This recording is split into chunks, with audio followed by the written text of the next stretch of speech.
ในช่วงเวลาต่อจากนี้ไปธรรมภาพก็ต้องขอถือโอกาสใช้เวลาในส่วนนี้เพื่อจะได้น้อมนำเอาพระสัทธรรมอันเป็นหลักธรรมคำสอนขององค์สมเด็จพระบรมศาสดาสัมมาสัมพุทธเจ้ามาปรารภให้ญาติโยมทั้งหลายให้ได้ยินได้ฟังเพื่อเสริมสร้างศรัทธาคือความเชื่อปาสาทะความเลื่อมใสพร้อมทั้งวิริยะความภาคเพียรให้เกิดขึ้นมีขึ้นในดวงจิตดวงใจของญาติโยมทั้งหลายจนกว่าจะสมควรแก่การเวลาก็ขอเจริญพรญาติโยมที่ประนมมืออยู่ให้ได้วางมือลง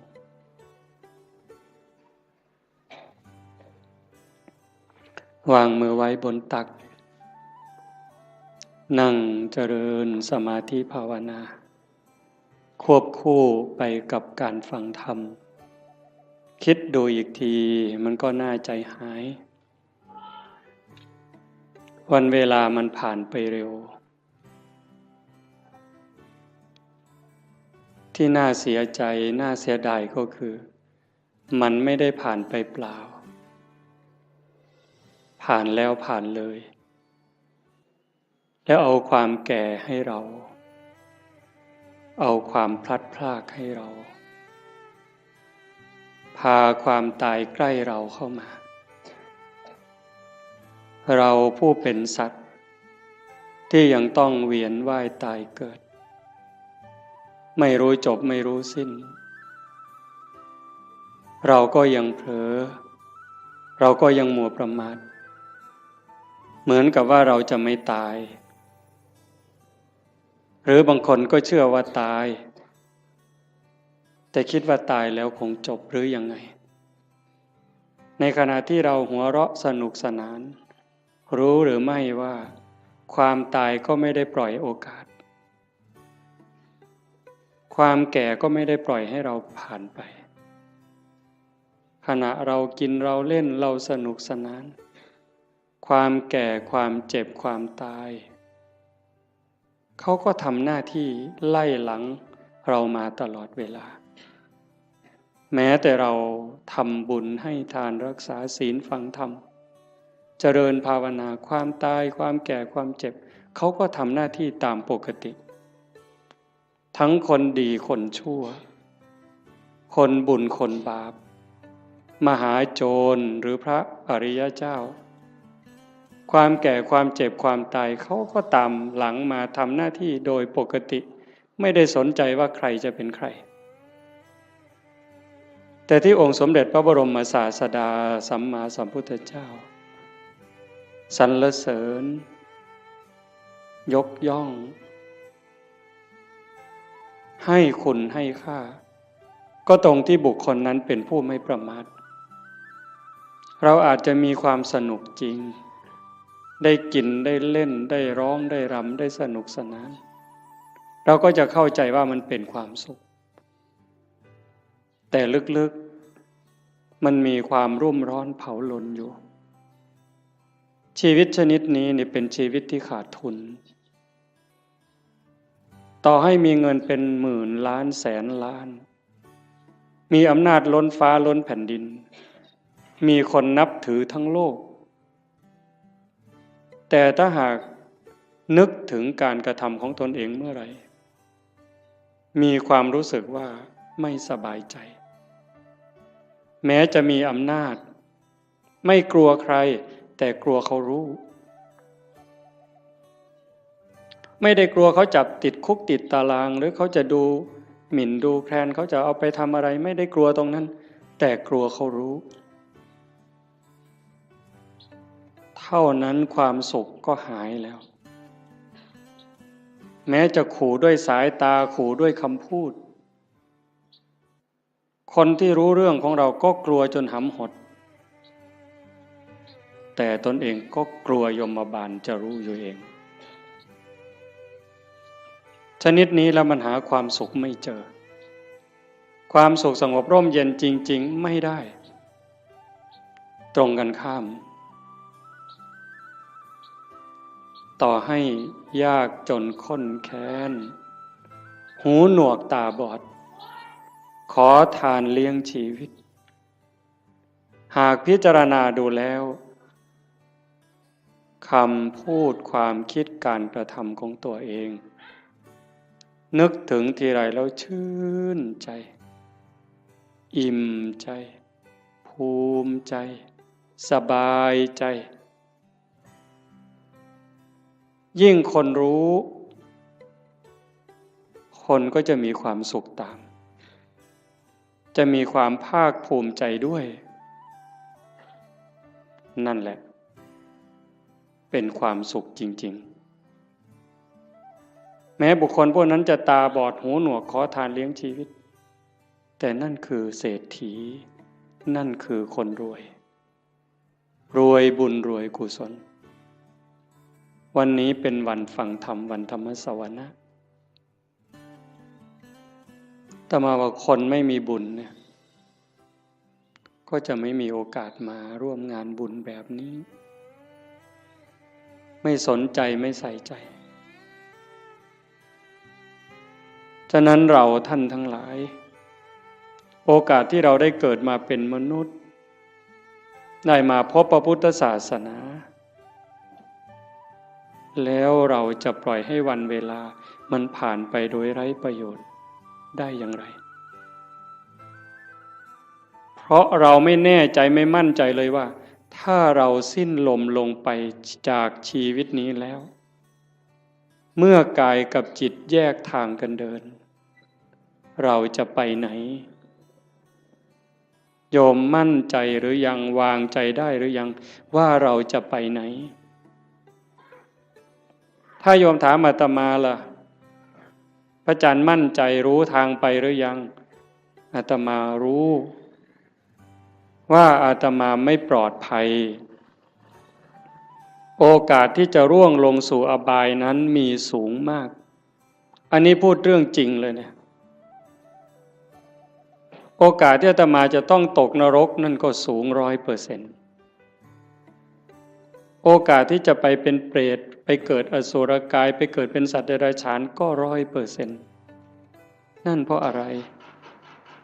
เพราะการบ่มจิตบ่มใจนั้นยังไม่ถึงขั้นบางครั้งจิตยังวุ่นวายใจยังสับสนบอกว่าอย่าคิดมันก็ยังคิดเวลานั่งเจริญภาวนาให้อยู่กับลมหายใจมันก็ได้แค่รอบหรือแค่ครั้งเดียวหายใจเข้ายังไม่ได้หายใจออกเลยมันก็คิดเรื่องนู้นหายใจออกยังไม่ได้เข้ามันก็ไปคิดเรื่องนั้นดีบ้างไม่ดีบ้างสารพัดแล้วใครเก่งทีนี้ใจตัวนี้นะสวรรค์ในอกนรกในใจนิพพานไม่ใกล้ไม่ไกลหายใจก็ได้ยินเวลาเราไปร่วมงานศพฟังเทศน์ครูบาอาจารย์ท่านก็จะพูดเสมอจิตเตสังกิริเถทุคติปาติกังขาเมื่อจิตเศร้าหมองแล้วทุกขติก็ย่อมเป็นอันหวังนั่นคำว่าเศร้าหมองมันไม่ถึงกับสกปรกเด้โยมฟังดีๆนี่นั่งหลับตาฟังดีๆคิดตามคำว่าเศร้าหมองนี่ยังไม่ถึงกับสกปรกจนน่าเกลียดเด้ถ้วยชามเราล้างอย่างดีใส่ตู้กับข้าว5 วัน10 วันผ่านไป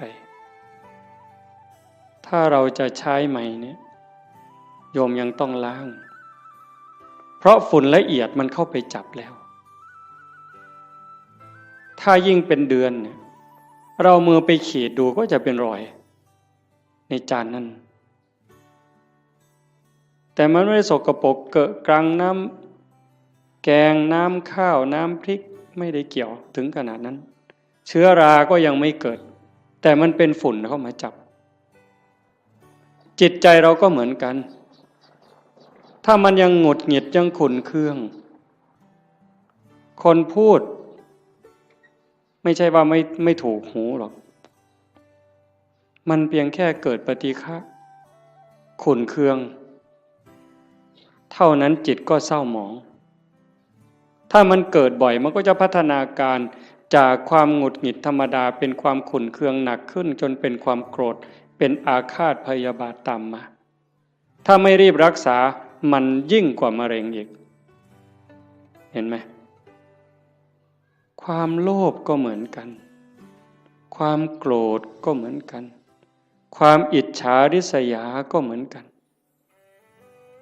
เรื่องกิเลสราคะพวกเหล่านี้นิวรณ์เครื่องกั้นกามราคะเห็นไหมยิ่งปัจจุบันเนี่ยจิตใจคนไหลลงต่ำเรื่องผัวเรื่องเมียเรื่องเพศกามารมณ์เนี่ยมันกัดกินใจคนเนี่ยไม่รู้หนุ่มรู้แก่ไม่มีเวลากลางวันกลางคืนไม่รู้ใครเป็นใครเพราะมันมีสิ่งยั่วยุตลอดเปิดโทรทัศน์ขึ้นมันก็ยั่วแล้วเปิดวิทยุแทบขึ้นมันก็ยั่วแล้วยิ่งมีโทรศัพท์เล่นอินเทอร์เน็ตอะไรเฟซไลน์ลงไปนี่มันจะมีทั้งหมดเขาบอกอย่างนั้นก็จะไปเห็นอะไรหลายอย่างจิตก็จะแตกใจก็จะพังลูกหลานเราก็จนไม่เคารพพ่อแม่ลูกหลานไม่เคารพไม่เชื่อฟังพ่อแม่ลูกศิษย์ไม่เคารพครูบาอาจารย์พระเนนบางครั้งก็ไม่อยู่ในร่องในรอยเพราะสิ่งเหล่านี้จึงไม่แปลกที่พระพุทธเจ้าว่าจะไปแออัดยัดเยียดกันในนรกบ้างเปรตบ้างอสุรกายบ้างมากมายเหมือนดินในเม็ดดินในภูเขาหิมาลัยแต่มันก็ไม่เหลือวิสัยถ้าใครฝึกใครฝนใครอบรมบ่มจิตบ่มใจเนี่ยเพียรวันนี้ยังไม่ได้แต่ไม่ลดไม่ละในขณะที่เราเพียรฝึกขัดเกลาจิตใจตนเองแม้มันยังไม่สงบแต่บุญนั้นเราได้แล้วบุญนี่มันเกิดบุญนั้นมันได้ถ้าเราเพียรเราขัดเราเกลาจนกั้นจิตไว้หายใจเข้าก็ชัดเจนหายใจออกก็ชัดเจนช่วงที่เราเห็นลมเข้าชัดเจนลมออกชัดเจนช่วงนั้นกิเลสขาดไปจากใจ1 รอบ2 รอบ3 รอบขยายยืดเวลาให้มันมากขึ้นมากขึ้นมากขึ้นพอเรารู้จักขยายเวลาให้จิตอยู่กับความว่างจากความยึดมั่นหมายแห่งความเป็นตัวตนได้มันจะพัฒนาไปเรื่อยพรากเวทนาเวลาตาเห็นหูได้ยินจมูกได้กลิ่นลิ้นได้รสกายสัมผัสใจนึกคิดแล้วเราไม่ดึงเข้ามาเป็นเจ้าข้าวเจ้าของรู้แล้วก็ปล่อยมันเป็นเรื่องของธรรมชาติกลับมาอยู่กับอารมณ์ขององค์พระกรรมฐานไว้เรื่อยๆถ้าเราทำได้อย่างนี้บ่อยๆนั่นเก่งแล้วแกร่งแล้วถ้าเรารักษาจิตสภาพนี้ไว้ได้ในขณะเป็นอยู่ในขณะเจ็บป่วยหรือขณะใกล้ตายจิตเราก็จะไปอีกทางหนึ่งจิตเตอสังกิริเถสุขติปาติกังขาเมื่อจิตไม่เศร้าหมองแล้วสุขติก็ย่อมเป็นที่หวัง เรื่องนี้มันอาจจะฟังยากไม่สนุกฟังแบบหนึ่งมันไม่สนุกเลยแต่ถ้าคนรักตนเองล่ะถ้าคนที่รักตนเองสงสารตนเองห่วงใยตนเอง ห่วงใยจิตวิญญาณตนเองนี่ฟังเรื่องนี้นี่มันจะสนุกมากมันจะดูดไปเลยฟังแล้วสนุกอยากติดตามอยากทำความเข้าใจมันจะติดตาม แต่ติดตามเฉยๆมันก็จะไม่รู้ถ้าเราฝึกด้วยอย่างตอนนี้เนี่ยเอาคนที่พอสู้ได้เด้ยืดตัวตรงๆหายใจเข้ายาวๆลึกๆทำใจสบายๆปล่อยลมยาวๆสบายๆไม่กดไม่เกร็งพยายามตามเข้าตามออกหรือดูที่จุดลมกระทบถ้ามันเห็นอย่างนั้นความอิ่มใจมันจะเกิดวันหนึ่งสองสามวันนี้ยังไม่เท่าไหร่ถ้าเราทำไปเรื่อยๆผ่านวันที่สามผ่านวันที่สี่น้ำตาเริ่มมีนึกอะไรน้ำตาก็จะไหลมีความทุกข์ความวิตกกังวลพอน้อมจิตมาดูลมให้แนบสนิทสติดูที่จุดลมกระทบแนบสนิทลากลมละเอียดเข้ายาวออกยาวความรู้สึกเป็นสุขอิ่มเอิบใจมันก็เกิดมาอันนี้ยังไม่ใช่วิเศษวิโสอะไรหรอกเป็นเรื่องธรรมดาถ้าเราทำไปเรื่อยๆกลั่นจิตกลั่นใจของเราอย่างนี้บุญนั่นมันมากกว่าทอดกฐินเป็น800 ล้านไม่ต้องลงทุนลงแรงเลยนะบุญนี่มันต้องใช้ทุนใช้เงินใช้ทองอยู่ในบางเรื่องทานเนี่ยแต่ว่าการยกจิตยกใจเนี่ยมันไม่ได้ใช้อาศัยบ้างนิดหน่อยการให้ทานเป็นเพียงแค่เครื่องประดับจิตประดับใจให้จิตใจได้อิ่มเอิบได้เป็นเครื่องหมายแต่ถ้าเราทานตัวนี้บริจาคความโกรธบริจาคความหงุดหงิดขุ่นเคืองความเห็นแก่เนื้อแก่ตัวความรู้จักเอารัดเอาเปรียบเนี่ยพยายามสลัดสิ่งนี้ออกไปให้ทานความสะดวกสบายออกไปฝึกฝนอบรมตนพอเราทำอย่างนี้บ่อยๆมันจะได้ติดในองค์อาตมารับประกันเลยนะรับประกันแม้เราจะทุกข์จะยากจะเหน็ดจะเหนื่อยปวดหลังปวดเอวปวดแข้งปวดขาก็เถอะเมื่อเราเพียรทำเข้ามันจะรู้สึกชอบรู้สึกยินดีรู้สึกพอใจแม้บางครั้งที่เราเผลอพอมันทำจนชินบ้างแล้วเวลาเราเผลอมันลักมาอยู่กับลมหายใจความรู้สึกตัวสติสัมปชัญญะลักมาอยู่กับลมหายใจเหมือนกับตอนแรกๆเราฝึกกำลังเดินจงกรมกำลังนั่งสมาธิมันลักไปอยู่กับลูกกับหลานลักไปอยู่กับไร่กับนากับทรัพย์สินสมบัติแบบเดียวกันจิตมันกำลังจะไหลมาทางดีนี่นะเป็นสิ่งที่เราจะได้พึ่งพาอาศัยญาติโยมฟังอีกครั้งสิ่งที่เรากำลังมาทำไม่ว่าจะเป็นการให้ทานก็ตามการรักษาศีลนี่ก็ตามการฟังธรรมเจริญภาวนานี่ก็ตามสิ่งนี้จะเป็นสิ่งที่เราได้พึ่งพาอาศัยชาตินี้ก็ตามชาติหน้าก็ตามชาติต่อไปก็ตามแม้เวลาเจ็บเวลาป่วยเวลาใกล้ตายจะได้อาศัยสิ่งนี้ยิ่งกว่าแก้วแหวนเงินทองแก้วแหวนเงินทองลูกหลานสามีภรรยาจะมีมากมายมียศมีตำแหน่งยิ่งใหญ่ขนาดไหนถึงเวลาเราเจ็บไข้โยมไปดูเถอะอยู่ในหมู่บ้านก็ตามโรงพยาบาลก็ตามถึงคราวเจ็บป่วยหนักเข้าจริงๆเนี่ยคนจะรักเราจะเป็นสามีภรรยาเป็นลูกเป็นหลานเป็นพ่อแม่พี่น้องเพื่อนสนิทมิตรสหายเขาก็ช่วยไม่ได้แบ่งเจ็บไม่ได้แบ่งป่วยไม่ได้ผ่าตัดแทนไม่ได้กินยาแทนไม่ได้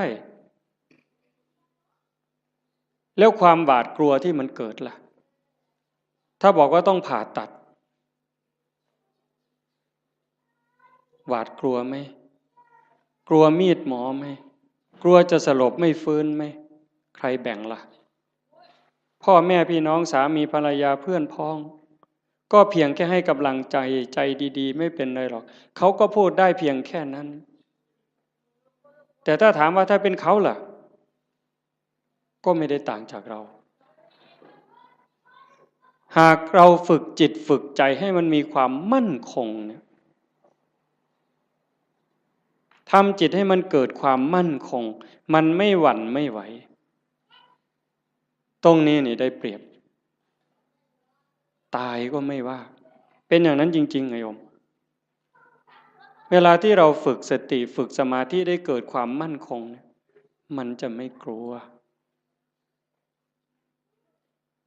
ยิ่งเราทำบุญไปบ่อยๆบ่มบุญบารมีไปเรื่อยๆอันนี้เป็นทุนอยู่แล้วแต่ตัวที่เราฝึกจิตฝึกใจ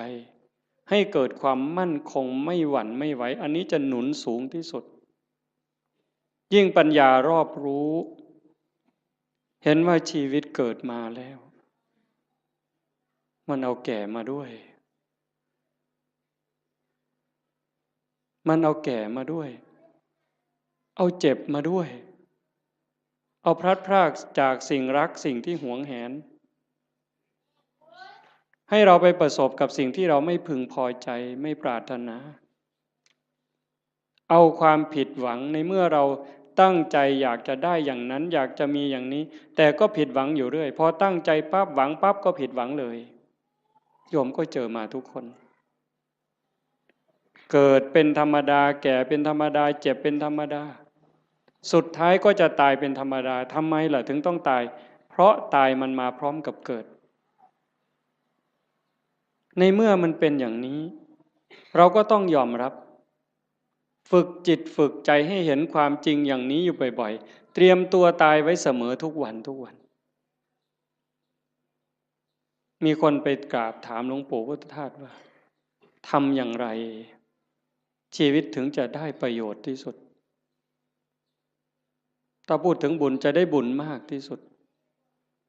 หลวงปู่พุทธทาสบอกว่าให้ทำความรู้สึกเหมือนกับว่าวันนี้เป็นวันสุดท้ายวันนี้เป็นวันสุดท้ายของเราที่อยู่ในโลกพอค่ำลงวันนี้เราจะตายอะไรที่เป็นบุญเป็นกุศลที่ยังไม่ได้ทำให้รีบทำบาปอกุศลอะไรที่ยังไม่ได้ละก็ให้รีบละขัดข้องหมองใจกับใครทำผิดทำพลาดกับใครก็รีบไปขอโทษเขาซะใครทำคุณทำประโยชน์กับเรายังไม่ขอบคุณเขาด้วยปากหรือไม่ได้ขอบคุณเขาด้วยใจก็รีบซะในเมื่อเราขอบคุณเขาขอโทษเขาจิตใจเราจะปลอดโปร่งโล่งเบาขึ้นง่ายต่อการภาวนาอีกจากนั้นก็พิจารณาชีวิตมันไม่มีอะไรเป็นของเราเลยโยมดูเถอะอันนี้โยมอย่าเชื่ออาตมานะโยมใช้สมองของโยมธรรมะมันอยู่ที่ใจเราโยมไม่ได้อยู่ที่คำพูดไม่อยู่ในหนังสือไม่อยู่ในพระไตรปิฎกเลยไม่ใช่เลยอยู่ในใจเนี่ยตัวรู้โยมมีพร้อมทั้งหมดทุกคนไม่ได้ต่างกันเวลาโกรธเนี่ยถ้าไม่มีธรรมะต่างคนก็ต่างอวดกันเนี่ยอวดความเกรี้ยวกราดความแกร่งกล้าความเลวร้ายของตนเองอวดโง่เขาว่าอย่าอวดดีนี่อาตมาว่ามันดีถ้ามีดีให้อวดนี่รีบอวดแต่ส่วนมากอวดโง่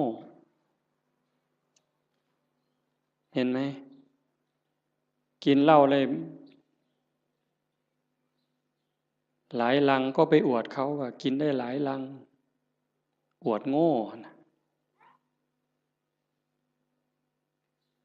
นั่นมันอวดโง่ไม่กลัวใครใครจะลองเอาอะไรก็ว่ามาท้าตีท้าต่อยนั้นอวดโง่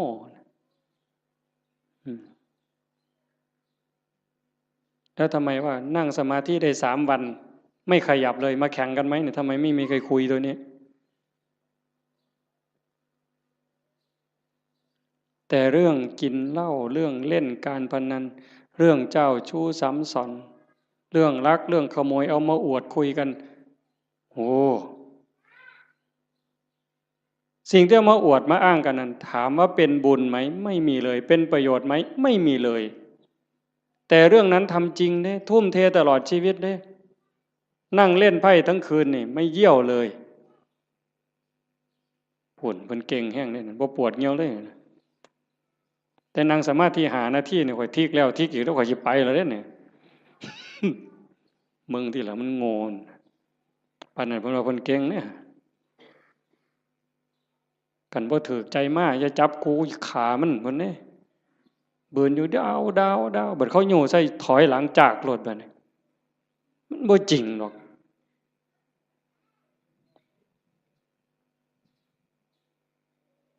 แต่เวลาทำคุณงามความดีนี่โอ้ยบ่คักไม่ไง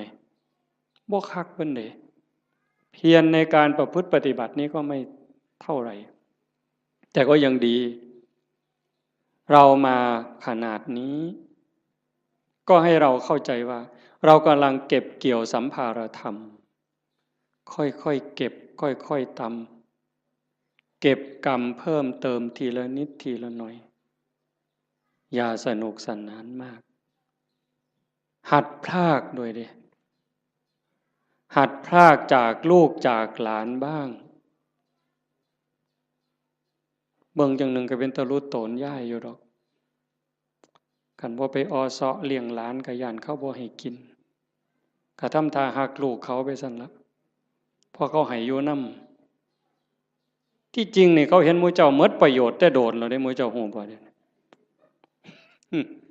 ท่านฮู้โตบ่ว่าเขาว่าหมู่เจ้าเป็นคนบ่มีประโยชน์แล้วเด้ซุมื้อใครแน่แต่ครูบาได้พอได้ย่องหมู่เจ้านี่พอได้กินข้าวนำมื้อซื่อเด้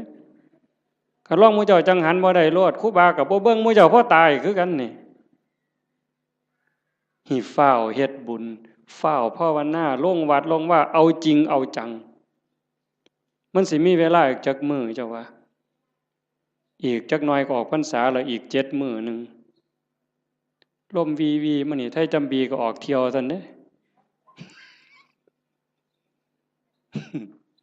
เพิ่นว่าลมวีไทจำบีออกเที่ยวจักสิไปไสแล้วไทจำบีก็ได้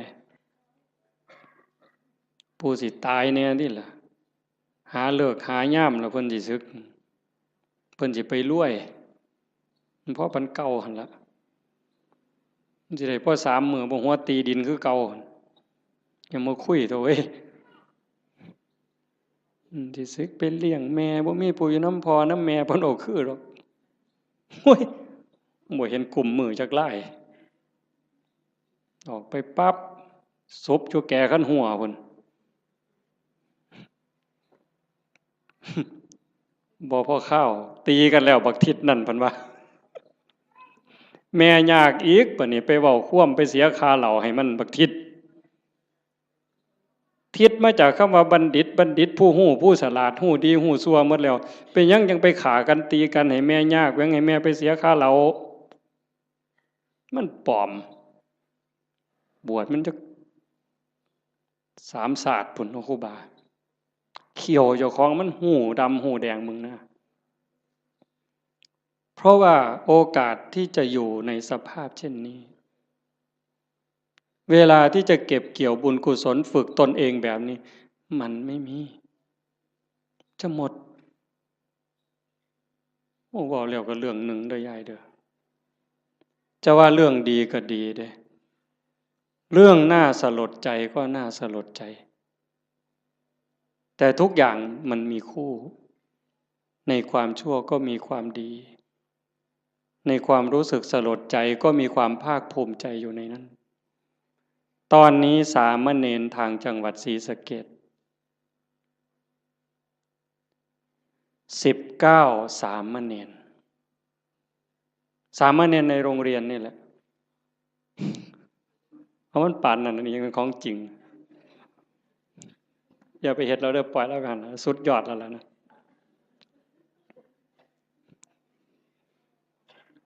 สามเณร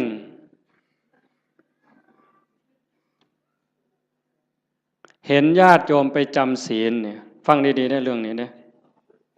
สามเณรเห็นญาติโยมพ่อใหญ่แม่ใหญ่ไปจำศีลวันพระไปอยู่วัด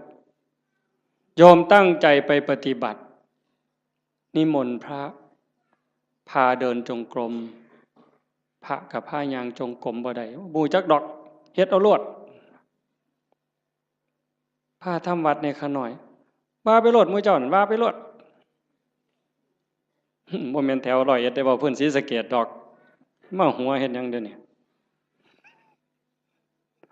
ครูบาว่าเฮ็ดเอาโลดทำยังไงหลายปีผ่านมา3 ปี5 ปีสามเณรน้อยๆนี่มีใจสามเณรน้อยนี่มีใจขออนุญาตไปปฏิบัติธรรมแบบหนักๆเลยตื่นตี2นอน4 ทุ่มไม่พูดไม่จา19สามเณรเนี่ยไปเพื่อฝึกเดินจงกรมฝึกนั่งสมาธิเพื่อจะมาพาคุณยายทั้งหลายที่ไปจำศีลในแต่ละวัดเนี่ยสามเณรตั้งแก๊งสามเณรเพื่อจะไปสอนญาติโยมปฏิบัติธรรมเนี่ยตรงที่สลดใจก็คือพระสงฆ์องค์ข้าเจ้าไม่ทำหน้าที่ตรงนี้ตรงที่น่าภูมิใจก็คือลูกเนนนี่ตัวเล็กๆ14 ปี15 ปีรักบ้านรักเมืองรักพระพุทธศาสนานึกถึงบุญคุณข้าวน้ำของญาติโยมที่ใส่บาตรให้ปัจจัยไปเรียนหนังสือ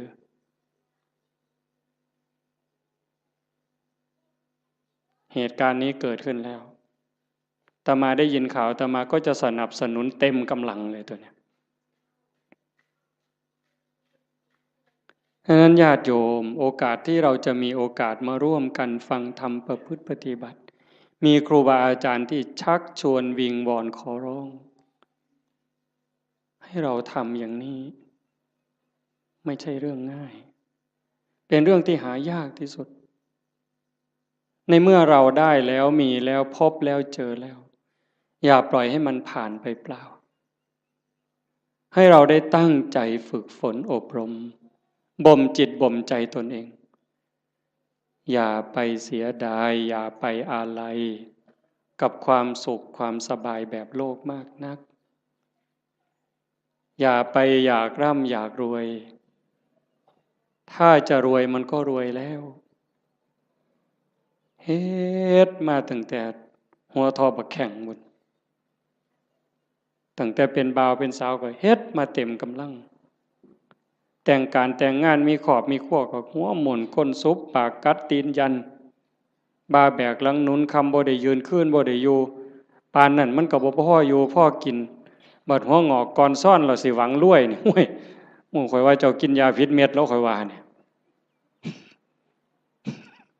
ข่อยว่าเจ้าบ่พบปัวแล้วคันรวยเจ้ารวยแต่เหิงแล้วสิมารวยเอามือนี่มันบ่แม่นแล้วล่ะพี่ภาษาถามล่ะยามใดเท่านั้นสิมาแม่นบ่ยายได้ยินบ่ย่างผ่านเม่นมายายมื้อเอิ้นใส่บ่ยายเย็นมาหลายมื้อแล้วตัวบ่ว่าตัวฝ่าวเขามันมีอีหยังเป็นของเฮาเนี่ยก็คิดเบิ่งดีๆอีหยังที่เฮาควรอยากได้หลายๆบอกแนวนี้บ่แม่นให้ขี้คร้านเด้อโอ้ยฟังเทศน์แล้วเป็นนี่กูนอนซะดอกเพิ่นสิว่าก็บ่แม่นอีกแนวนั้นเฮ็ดตามสมควรตามกำลังให้มันได้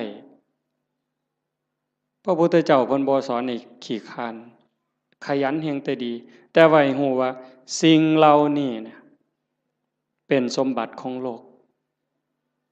บ่โดนเฮาก็จากมันคันเฮาบ่จากมันมันก็สิจากเฮาเทิงตอนเป็นแล้วก็ตอนตายลางเทื่อเฮาเป็นอยู่นี่โจรมาลักไปซ้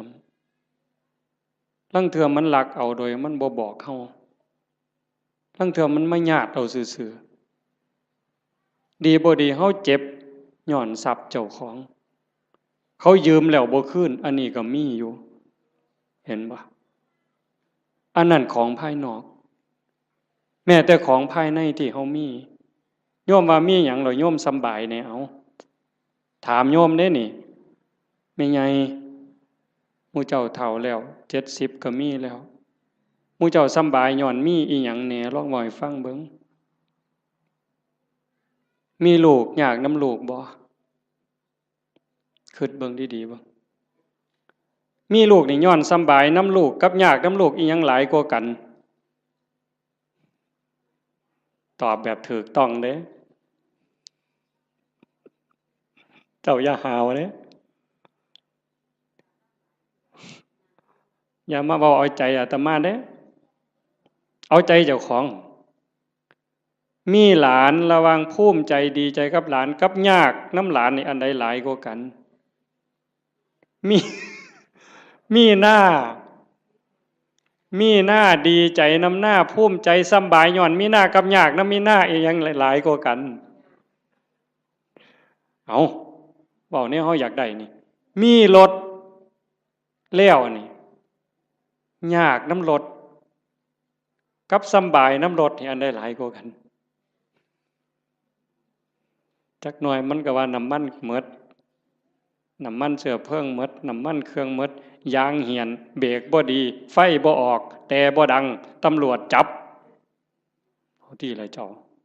บ่ต้องบอกไปส้นไปขวมนี่อันนั้นของทั้งนอกสร้างมันตัวนั้นรถเพ่บ่ซ่อมจูดไฟถิ่มก็บ่เดือดร้อนดอกเว้าพื้นเจ้านี่บัดเจ้ามีตานี่เจ้ายากน้ำตาบ่เอา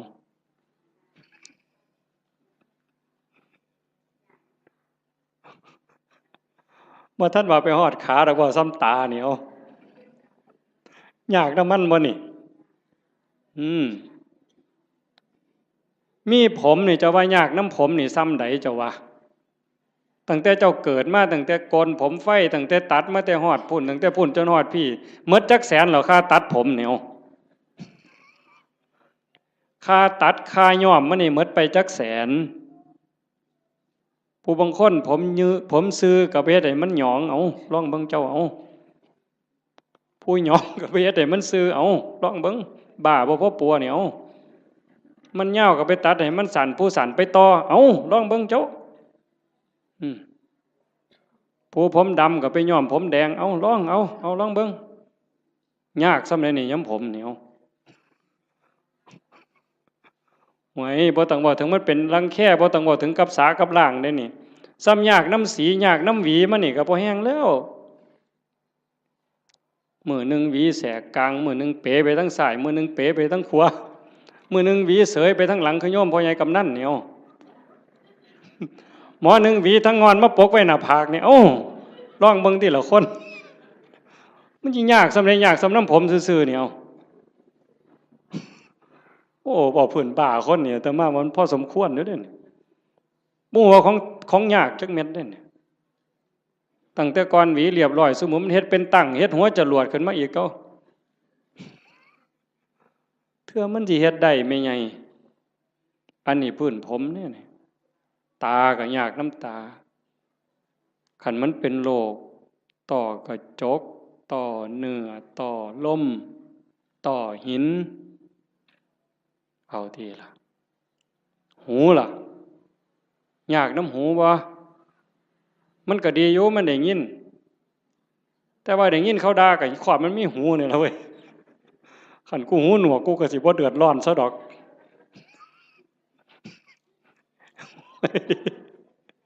มึงที่ละว่ามันดีบนไหนล่ะพุทธเจ้าว่าบ่เนี่ย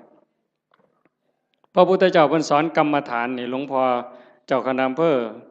หลวงพ่อเจ้าคณะตำบลเป็นอุปชฌาย์พร้อมบวชเนียนก็ตามเลยเพิ่นเฮียนกรรมฐานเกษาผมทั้งหลายโลมาขนทั้งหลายหน้าขาเล็บทั้งหลายตะโจ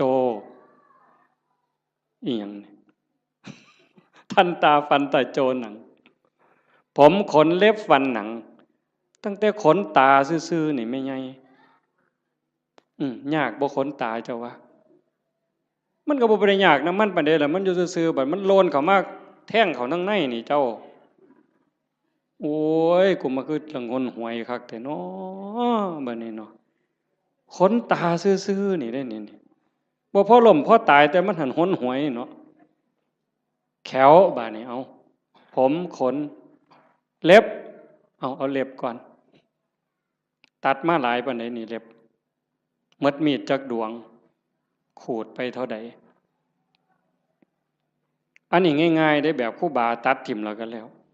แต่คันของไม่ออกได้บัดนี้ซุมื้อนี้ย้อมสีซื่อๆก็บ่พอจักเอาหยังมาแต้มอีกบัดนี้โอ้ยแต่งเล็บเทื่อนึงนี่ซื้อปุ๋ยได้3กระสอบมีไง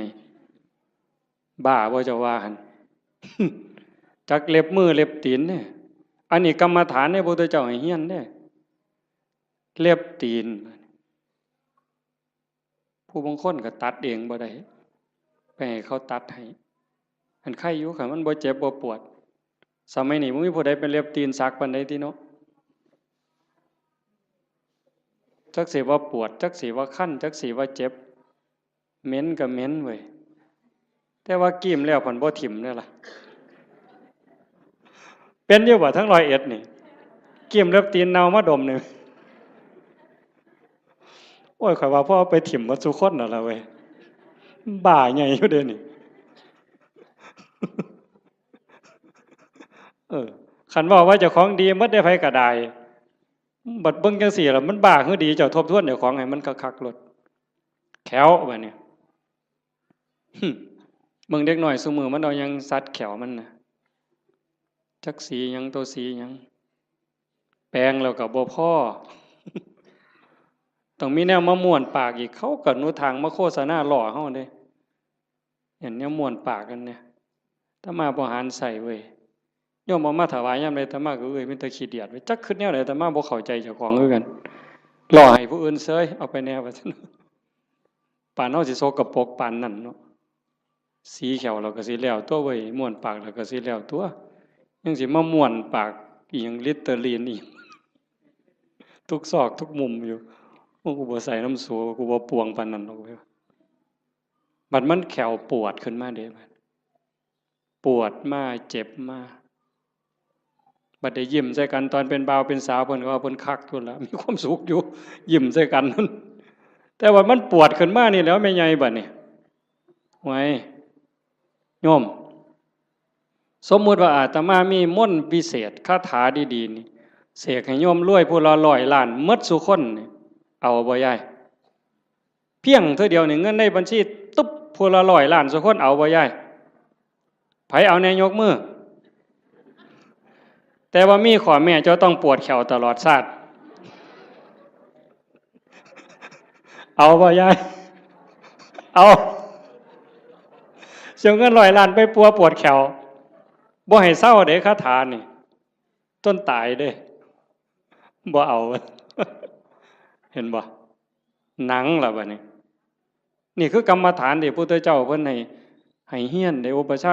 ทุกองค์บวชเน้นบวชพระต้องให้เฮียนปัญจกะกรรมฐานหนังออนซ่อนหนังกันนี้ได้คนเนาะไม่ออกคันผู้ใดบุญหลายเพิ่นรักษาศีลไว้ดีให้ท่านรักษาศีลมีเมตตาเกิดมาชาติหลังนั้นเพิ่นสิเป็นคนมีผิวขาวผิวงามผิวเนียนดำก็ดำงามมันเนาะขาวก็ขาวงามผิวเกลี้ยงใสบ่มีฝ้าบ่มีสิวบ่มีกระ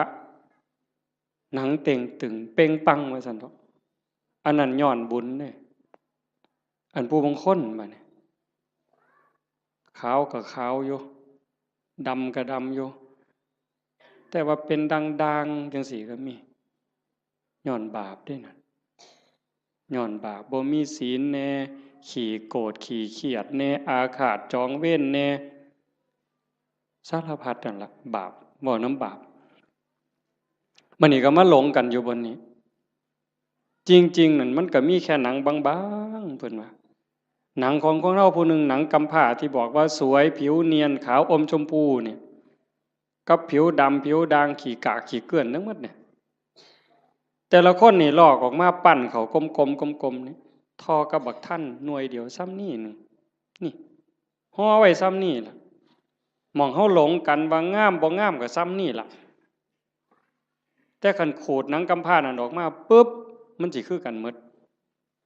พอแต่ไต่หนังกำพร้าลงไปปั๊บก็สิมีน้ำเลือดน้ำเหลืองน้ำหนองแดงใจว้ายอยู่จังซั่นตับไตใส่พุ่งก็ยากน้ำมันเมิดอันนี้เว้าถึงมีอันไหนยากน้ำอันนั้นเด้ท่านฝ่าหลวงประเด็นเด้มีผมก็ยากน้ำผมมีขนก็ยากน้ำขนมีตาก็ยากน้ำตามีหูก็ยากน้ำหูแขวก็ยากน้ำแขวแปลงฟันตั้งแต่เกิดมาจนหอดมื้อนี้เป็นตาอิ่มเป็นตาเบื่อบ่เจ้าว่าอาบน้ำล้างหนังนี่ก็ตั้งแต่ไตมาล่ะก็ยังบ่ทันแล้วอยู่เด้จนเขาเอาน้ำร้อนล้างเทื่อสุดท้ายมันยังจบบ่ได้ล้างเองดอกตอนนั้นก็ล้างให้จังสิเศร้ามีตับก็ยากน้ำตับยากบ่อันเฮาบ่ทันว่าเป็นโรคตับนี่เฮาบ่งึดน้ำมันปานใดเด้แต่คันเขาว่าเป็นโรคปั๊บยากล่ะมีไตยากน้ำไตมีปอดยากน้ำปอดมีอันใดยากน้ำอันนั้นสุดท้ายก็ย้อนมีชีวิตก็จังได้ยากพระพุทธศาสนาเพิ่นสอนบ่ให้เกิดคันบ่เกิดซะอย่างเดียวจบปัญหา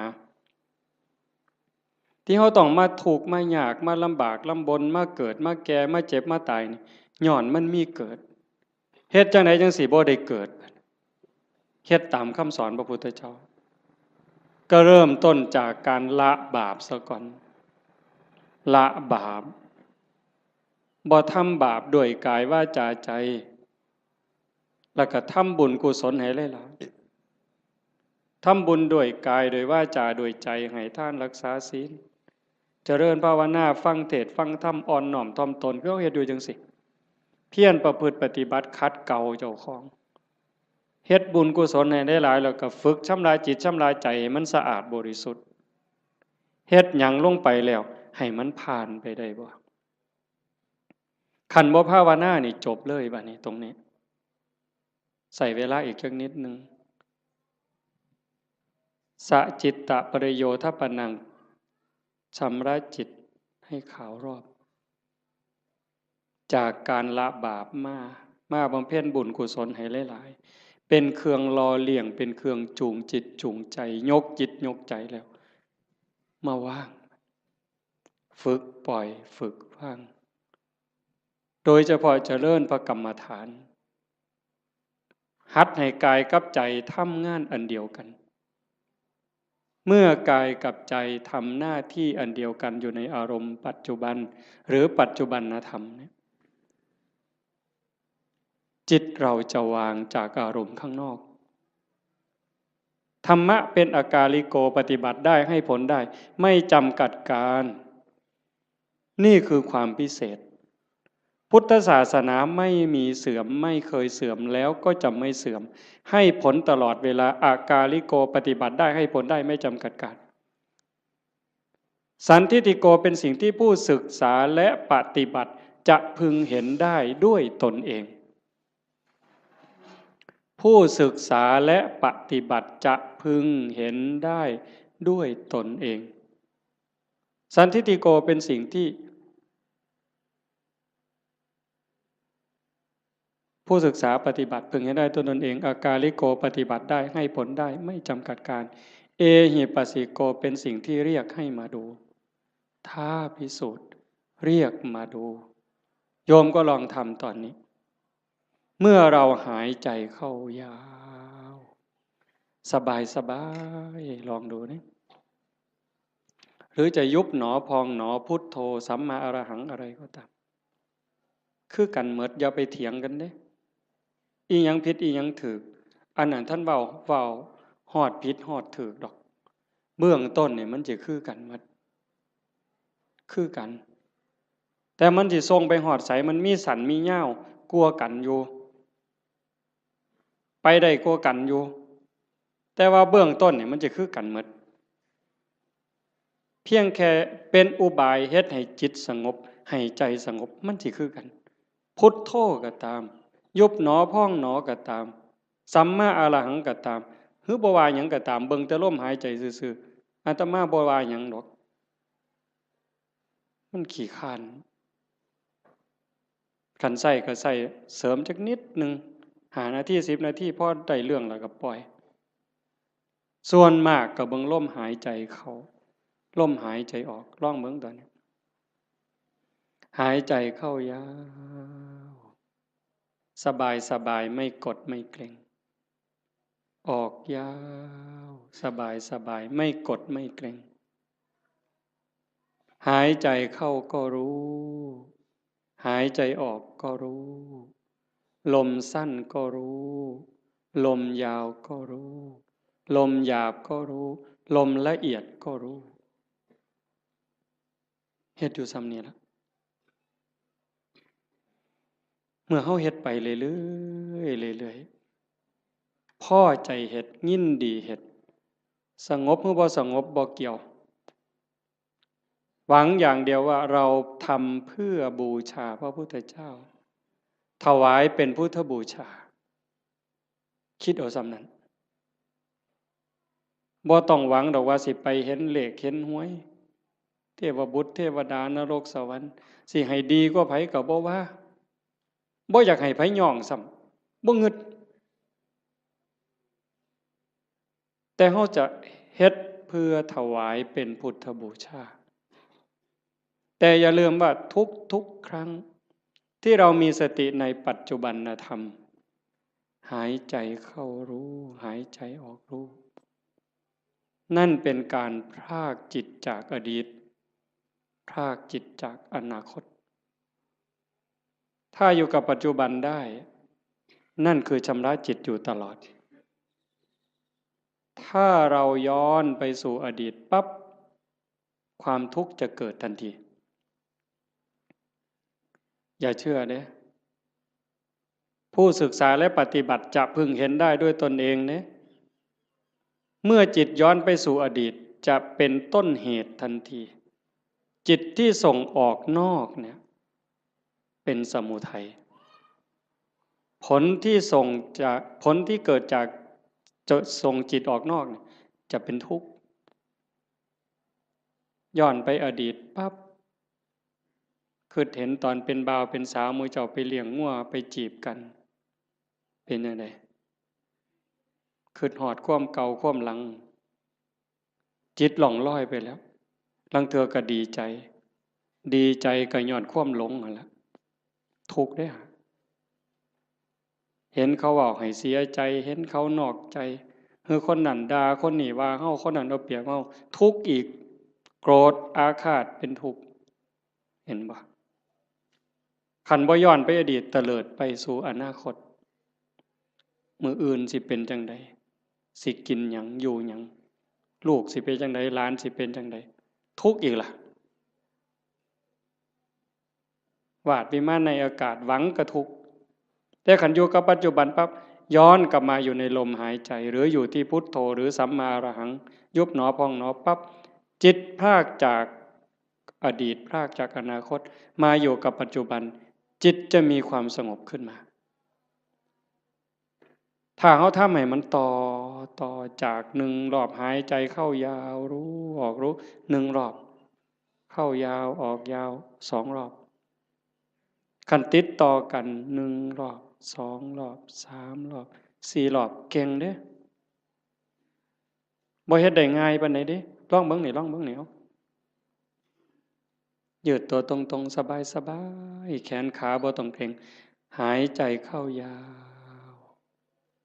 ออกยาวให้มันเห็น1 รอบถือว่าเก่งแล้วเห็นลมเข้ายาวๆออกยาวๆแบบจิตบ่แป๊บๆบ่ไปทั้งหน้าบ่มาทั้งหลังแต่อยู่กับหม่องจุดลมกระทบหรือสิตามลมไปก็ตามเห็นจังสั่นชัดเจนปั๊บนี่แม่ใหญ่ได้บุญหลายกว่าทอดกฐินเด้อเห็นลมเข้าลมออกรอบเดียวนี่ล่ะหายใจเข้าปั๊บสุดปุ๊บมันหยุด นิดนึงมันออกมายาวปึ๊บหยุดปุ๊บซ้ำนี่ได้หลายกว่าทอดกฐิน1 กองขันมันได้2 รอบล่ะหลายกว่ากฐิน3 กองขันมันได้3 รอบหลายกว่ากฐิน5 กองเฮ็ดไปเรื่อยๆเรื่อยๆความมั่นคงความหนักแน่นความมีเหตุมีผลมันจะเกิดขึ้นมาเลยอาตมาเห็นแนวนั้นเด้ความมั่นคงความบ่ย้านบ่หวั่นบ่เกรงคันมันถูกแล้วก็ถูกหลดตรงนี้มันจะเป็นสมบัติซอยเฮาย่ามเจ็บย่ามไข้ย่ามผิดหวังย่ามสมหวังมันก็จะไหลไปเรื่อยจากการได้ความสงบความร่มเย็นบางสีบ่หาแต่หลายดอกบ่ทันเก่งอีหยังดอกซำนั้นแต่มันจะพัฒนาไปมันจะลุ่มลึกไปโดยลำดับลาดเอียงไปโดยลำดับไม่โกรกชันเหมือนภูเขาขาดพระพุทธเจ้าพูดว่าซั่นเด้ธรรมะของพระองค์นั้นลุ่มลึกไปโดยลำดับลาดเอียงไปโดยลำดับไม่โกรกชันเหมือนภูเขาขาดมันจะคอยเพิ่มคอยเติมคอยเพิ่มคอยเติมความหนักแน่นความร่มเย็นหลายขึ้นความสุขหลายขึ้นนะยายพระพุทธเจ้าเพิ่นบอกว่านัตถิสันติปรังสุขขังความสุขอื่นยิ่งกว่าความสงบไม่มีบ่มีบนเถียงเด้ความสุขอื่นยิ่งกว่าความสงบบ่มีอันนี้เพียงแค่เฮาสงบกายสงบภายนอกการเฮาอยู่บ้านเสียงโทรทัศน์เสียงหมาเสียงแมวเสียงลูกเสียงหลานเสียงวิทยุเสียงมอเตอร์ไซค์เสียงเด็กน้อยตีกันขากันหายแอวหนหูหนหวยจักหยังตัวหยังเป็นจังไดบัดเฮามาอยู่วัดปุ๊บงัวก็บ่ยากหน้าก็บ่ยากหลานก็บ่ยากลูกก็บ่ยากอยู่แต่เจ้าของเป็นจังไดซ้ำนี่สำบายขึ้นอันนี้ทั้งนอกเด้ถ้าใจเฮาที่มันเคยวุ่นวายเดี๋ยวก็ไปฮักเดี๋ยวก็ไปสั่งเดี๋ยวก็อิจฉาเดี๋ยวก็น้อยใจเดี๋ยวก็ดูหมิ่นดูแค้นผู้อื่นรักโกรธเกลียดกลัวทั้งรักทั้งโกรธทั้งเกลียดทั้งกลัวทั้งย้านมันรบกวนจิตอยู่ตลอดขึ้นลงแต่คันเฮาอยู่กับลมหายใจคือพุทโธปึ๊บหายใจเข้ารู้หายใจออกรู้ปึ๊บเข้าหูออกหูเข้าหูออกหูจิตเริ่มนิ่งลงสงบลงสงบลงความอิ่มใจมันจะค่อยเกิดเอาไปเอามาพอ3 มื้อ4 มื้อ5 มื้อนั่งอยู่ซื่อๆน้ำตาก็ไหลดิไม่ออกสิเคยหลายคนเวลาตั้งใจเฮ็ดเนี่ยตั้งเถื่อคิดฮอดแม่คิดฮอดพ่อคิดฮอดผู้มีคุณคันเพิ่นยังอยู่ก็อยากให้เพิ่นได้เฮ็ดคิดฮอดเพิ่นอยู่ไสน้อมันเฮ็ดแทนบ่ได้เงินแสนเงินล้านก็ซื้อบ่ได้คันเพิ่นตายแฮงแต่คิดฮอดหลายเบิดเพิ่นเว้ากันบ่ฮู้เรื่องจักอยู่ไสชีวิตเฮาก็ได้มาจากเพิ่นเนาะ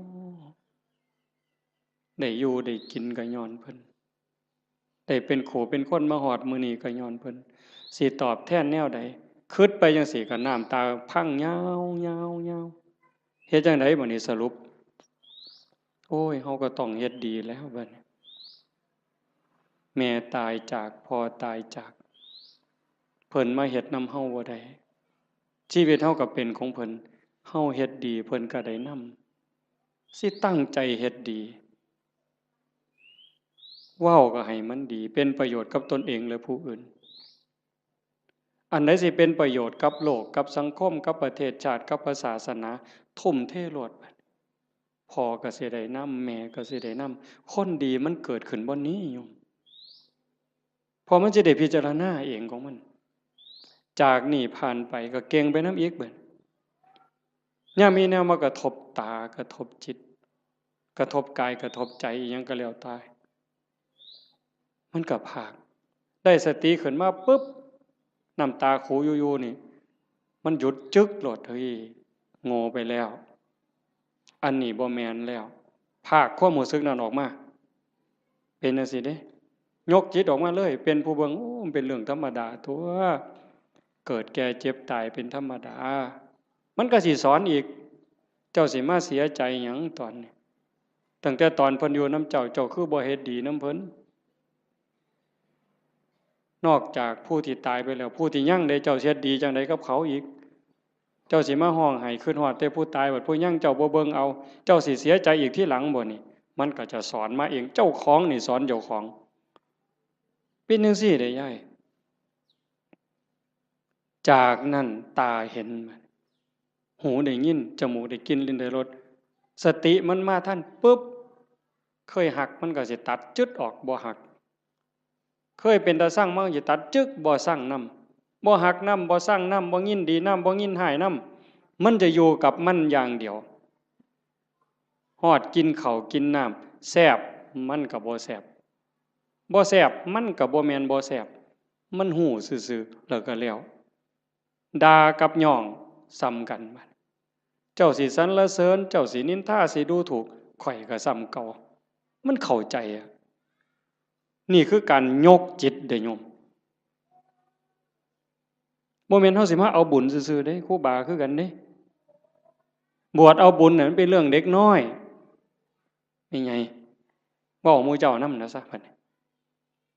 อันพากันมาวัดมาว่ามาฟังเทศน์ฟังธรรมขี่รถไปฟังเทศน์บ้านนั้นบ้านนี้ไปเพี้ยนบ้านนั้นบ้านนี้ไปทำวัดเช้าวัดเย็นน้ำวัดน้ำครูบาอาจารย์ไปเอาบุญน่ะเด็กน้อย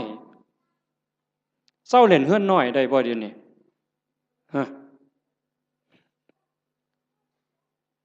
เรื่องเอาบุญนั้นเป็นเรื่องเด็กน้อยซะแล้วแต่ก็จำเป็นเด้เด็กน้อยมันต้องเอาขนมอ้อยเด้เอาไข่เค็มอ้อยเด้เอาบักขามอ้อยก็เอาเด้แต่ว่าเฮาก็ต้องใหญ่ขึ้นมานำจากการไปวัดไปว่าเพื่อเอาบุญให้เป็นการศึกษาเรียนรู้ธรรมพัฒนาเจ้าของยกระดับจิตเจ้าของกายนี่ยกบ่ได้แล้วล่ะนี่แต่สิสุดไปสุดไปสุดไปจักมือก็สิดับถิ่มไปล่ะใจนี่ตัวมันบ่ตายนี่ยกใจให้มันสูงก่อนตายนี่แหมแบบว่าเขาด่าบ่เครียดนี่เฮ็ดง่ายบ่ยายเขารักของบ่เสียดายนี่เฮ็ดง่ายบ่ยากเด้คันเฮาบ่ฝึกมื้อนี้สิไปฝึกมื้อใดบัดจังว่าวัดมาว่ามาปฏิบัติคือการมาฝึกเจ้าของยกใจเจ้าของอย่าให้มันไปยินดียินหายอย่ายินดีในเวลากระทบกับอารมณ์ที่น่ายินดีอย่ายินร้ายในอารมณ์ที่น่ายินร้ายมันเฮ็ดบ่ทันใดมื้อนี้ก็เพียรมันฝึกมันฝนมันประพฤติปฏิบัติเฮ็ดเอาคันเฮาเข้าใจแล้วมันจะหูทางเฮ็ดอยู่เด้มื้อเช้าอาตมาบอกโยมวัดโน่นกุลมว่าจากมื้อนี้ไปนี่ให้หาข้อบกพร่องเจ้าของทุกคนหาจุดอ่อนเจ้าของคิดพอปั๊บเขียนใส่กระดาษหน่อยไว้รถนี่เฮามีจุดอ่อนบนนี้ขี้น้อยใจขี้โกรธคือมักย่องเจ้าของว่าเจ้าของดีกว่าเขาหลายเห็นให้มันเห็นด้วยใจเข้าใจเจ้าของเบิ่งเจ้าของให้มันคักเห็นจุดอ่อนแล้วก็แก้นั่นล่ะโยมสิดีขึ้นดีขึ้นดีขึ้นดีขึ้นให้ฮักผู้อื่นสงสารผู้อื่นเห็นใจผู้อื่นให้หลายขึ้นโอ้มันได้ขอคิดหลายอยู่ดิเบิ่งหนังพระพุทธเจ้าโยมเพิ่นเอาไปให้เบิ่งอาตมาก็ได้เบิ่งข้าวนึงเพิ่นคือดีแท้มองนี่มองประเสริฐหลายสิว่าเครียดให้คนนี่ตั้งแต่เกิดมาเราสิบ่มีจักเม็ดเลยนั่นคือน้ำใจที่เพิ่นฝึกฝนมา20อสงไขยกำไรแสนมหากัปจนลงตัวชาติสุดท้ายนี่ไผสิเฮ็ดหยังก็บ่มีเครียดบ่มีขมบ่มีโกรธบ่มีบ่พอใจบ่มีหงุดหงิดมีแต่เมตตามีแต่เห็นใจ โยมก็มีคือกันสภาพจิตนี่แต่มันบ่ทันใหญ่มันบ่ทันเจริญฝึกมันเลี้ยงใจตัวนี้มันใหญ่ขึ้นคันเฮาอยากเป็นคือเพิ่นเด้คันเฮาอยากเป็นคือพระพุทธเจ้าอยากให้พุทธะเกิดขึ้นกับเฮาทุกคนเป็นพุทธะได้เป็นม่านได้ไม่ใหญ่ก็เป็นม่านได้เป็นม่านเจ้าของเป็นพุทธะก็ได้เจ้าสิเลี้ยงหยังในใจเจ้าให้มันใหญ่ให้อภัยให้ไวที่สุดเมื่อวานนี่อาตมาตั้งแต่วันที่12เมิดวัดยึดโทรศัพท์ปิดเข้ากล่องเก็บเข้าห้องใหญ่ปิดประตูล็อกกุญแจเลยแต่อาตมาย่านบ่แน่นอนก็เลยเอามาโทรตอนแรงๆโทรถามโยมคันนี่ว่าเป็นอีหยังเฮ็ดจังไดกันแน่มันนี่มันโยมทางกรุงเทพโทรมา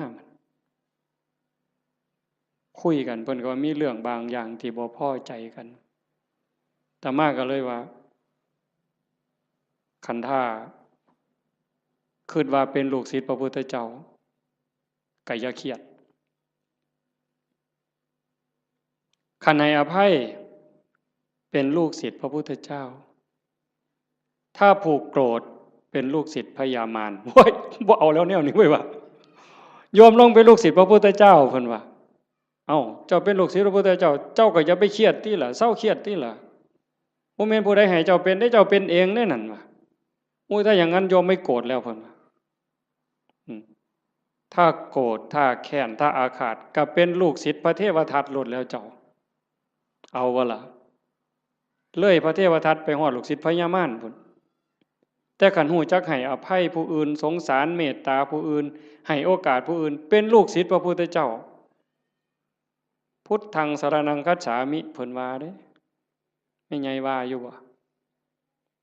พุทธังสรณังคัจฉามิเพิ่นว่าเด้ธัมมังสรณังคัจฉามิสังฆังสรณังคัจฉามิทุติยัมปิแม้ครั้งที่2ตติยัมปิแม้ครั้งที่3ข้าพระพุทธเจ้าถือเอาพระพุทธเจ้าถือเอาพระธรรมถือเอาพระสงฆ์เป็นที่พึ่งเป็นที่ระลึกถึงจะปฏิบัติตามพระพุทธพระธรรมพระสงฆ์บุญเพิ่นเว้าแต่บัดเครียดให้หมู่นั่นหนางอลองค่องเว้ยตัวพระพุทธเจ้าพุ่นมานี่เจ้าโอ้ยจะไปไว้ไสบาปบัดนี้ตัวหลวงพ่อเจ้าคณะอำเภอกับบาปอยู่มันก็บ่ปานตัวพระพุทธเจ้าเด้อตัวครั้งที่1ยังบ่พอได้แม้ครั้งที่2เพิ่นยังว่ายืนยันอีกอยู่นี่ทุติยัมปิแม้ครั้งที่2ตติยัมปิแม้ครั้งที่3ยังเครียดให้หมู่อยู่เบิ่งที่ละกิเลสมันบ่ปล่อยเจ้าง่ายๆได้แม่ใหญ่คันเจ้าบ่ตั้งอกตั้งใจนี่บ่ทันเด้เบิ่งเจ้าของให้คักเด้อสิสรุปแล้วเด้เบิ่งเจ้าของให้ดีๆทบทวนตั้งแต่เฮาเข้าวัดมาจนฮอดมื้อนี้เฮาดีขึ้นกว่าเก่าบ่เฮ้ยยายตัดสินด้วยความเป็นธรรมเด้เจ้าของนั่นล่ะฮู้เองตัดสินเจ้าของว่าดีขึ้นกว่าเก่าบ่ความโลภกูลดลงบ่น้อเวลาไปจำศีลนุ่งผ้าขาวอยู่วัดคันวัดใดเพิ่นให้ตักอาหารบนโต๊ะกูไปก่อนเนี่ยกูเอาคิดฮอดผู้ทั้งหลังบ่น้อนี่เบิ่งเป็นแนวใดยังไปสุดโต๊ะยังถอยมาอีก3ก้าวเทมือมาข้างหลังหยุมขนมมอมอีกตัวนึงบ่ซ้อมเด้นี่ครูบาก็คือกันเด้กันว่านั่งสมาธิว่าซั่นหมู่พานั่งสมาธิอยู่ศาลาเพิ่นไปดอกเดินจงกรมไปทั้งกุฏพุ่น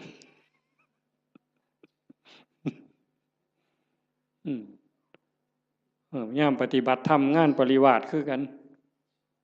ยามหมู่เดินจงกรมเป็นแถวเพิ่นก็ไปดอกทำท่าไปห้องน้ำฉลาดได้กิเลสผู้ใดสอนมันเจ้าวะมันหูจักเอาโตรอดคอรอแค่แลแก้โตนี่ไว้ปานเกียร์จักผู้ใดสอนมันปานนั่นได้มันนี่ให้กว่าน้ำยังวะทิ่มกับตาลงน้ำจักมันเข้าตาใดตัวตาใดแล้วหมู่เจ้านี่คือกัน คันลองเฮ็ดหยังผิดหมู่เหลียวเบิ่งนี่เพิ่นแก้ตัวปั๊บโลดดอกนั่งฟังเทศน์ตอดเงาเงึกหมู่เหลียวเบิ่งเพิ่นทำท่าเกาหัวเสยเพิ่นเด้บ่ได้ว่าเจ้าของเงานอนจักเม็ดเด้หั่นมันฉลาดปานนั้นจักผู้ใดบอกมันหยังวะ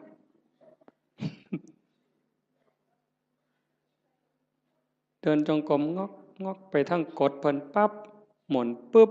ทำท่านั่งในพี่ดอกไว้บ่ไปนั่งน้ำหมู่ดอกหลายเพิ่นว่าเท่านั้นก็โกนเพิ่นว่าเท่านั้นก็ตดเพิ่นว่าเอ้านั่งกดผู้เดียวพี่ดอกเพิ่นว่านั่งคัดตมาดได้ปึ๊บพุทโธพุทโธสมควรแก่เวลาปักสลาดมึงที่ละมันเจ้าสิรอดมันสั่นบ่มันต้องอยู่น้ำหมู่เอาจริงเอาจังน้ำครูบาอาจารย์ตายเป็นตายเอาเพิ่นบ่ตายกูก็บ่ตายปานนั้นตัว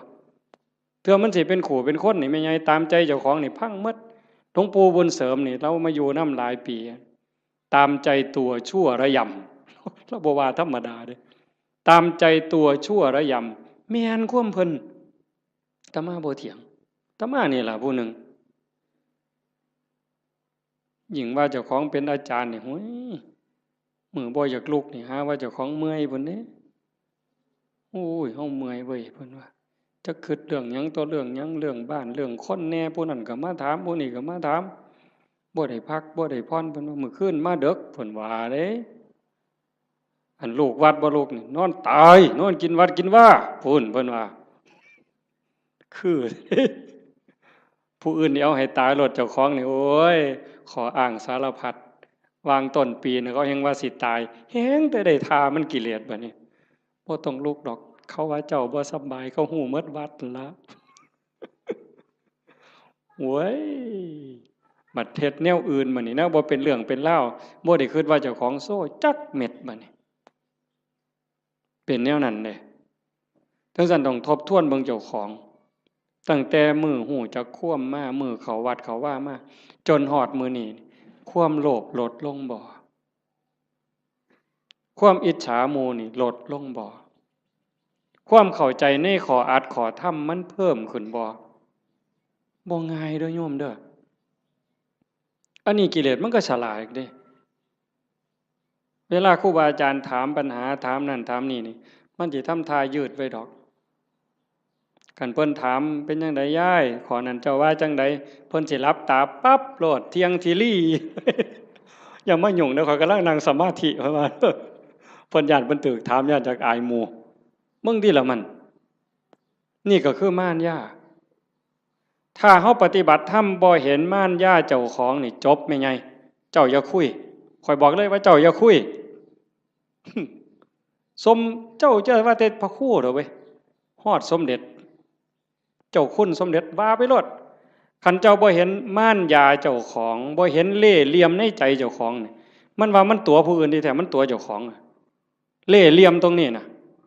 ต้องเห็นตัวนี้เห็นจิตในจิตตรงนี้เจ้าจังสิเข้าใจธรรมะเจ้าจังสิเห็นหน้ากิเลสคันเจ้าบ่ทันเห็นจิตในจิตบ่ทันเห็นตรงนี้เอ้ยต้อยเจ้าหอพุ่นต้อยหออีหลีโยมให้เจ้าหอสำนกนี่ไปรถไปให้เจ้าหอสำนก